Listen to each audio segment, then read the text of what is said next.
Hello বন্ধুরা, সবাই কেমন আছো? হ্যাঁ, ভালো আছো? তো আমি ভালো আছি। সবাইকে স্বাগত জানাই আমার ছোট্ট মিনি ব্লগে। তো আজকে হবে ছাদ ঢালাই। তো আজকে আমাদের এই সাইডে প্রথম ছাদ ঢালাই। তো আর আজকে পুরো দমে কাজ চলতেছে, কেননা এদের এখনো কিছু কিছু কাজ কমপ্লিট হয়নি। আর এই কাজগুলো কমপ্লিট হয়ে গেলে আমাদের শুরু হয়ে যাবে আজকে ছাদ ঢালাই। তো পুরো ভিডিওটা দেখো। পুরো কাজ কমপ্লিট হয়ে যাওয়ার পর এদিকে আমাদের ঢালাই কাজ শুরু হয়ে গেল। আর এখন মশলাও চলে আসলো আমাদের পাইপ দিয়ে, দেখতেই পাচ্ছ। তারপর এখানে ঢালাই কাজ শুরু হয়ে গেল। পাইপ লাইন দিয়ে মশলা আসতেছে, লাল লেবার মিস্ত্রি সব কাজে লাগে গেল। কেউ ভাই বেটায় মাথাতে, কেউ কোদাল দিয়ে মশলা টানে সমান করে দিচ্ছে, দেখতেই পাচ্ছ। এই যে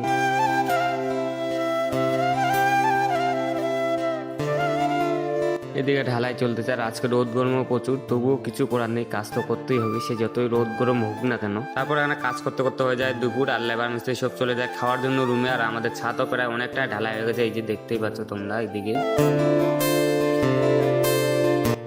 আর আমরা এখন চারজন মিলে কাজের সাইডে বসে আছি, যেই কজন আমরা পাইপ লাইনে কাজ করি। বাকি সব ঢালাই লেবার মিস্ত্রি সব চলে গেছে খাওয়ার জন্য। তারপর লেবার মিস্ত্রি খাওয়া দাওয়া করে সবাই চলে আসে। আর এইদিকে মশলা ঢালে দিয়েছিলাম, সেটা এখন কোদাল দিয়ে টানে সমান করতে চাই। পাইপ ওইদিকে ঘুরে দিয়েছি, আর ওখানে মশলা পড়তেছে এখন।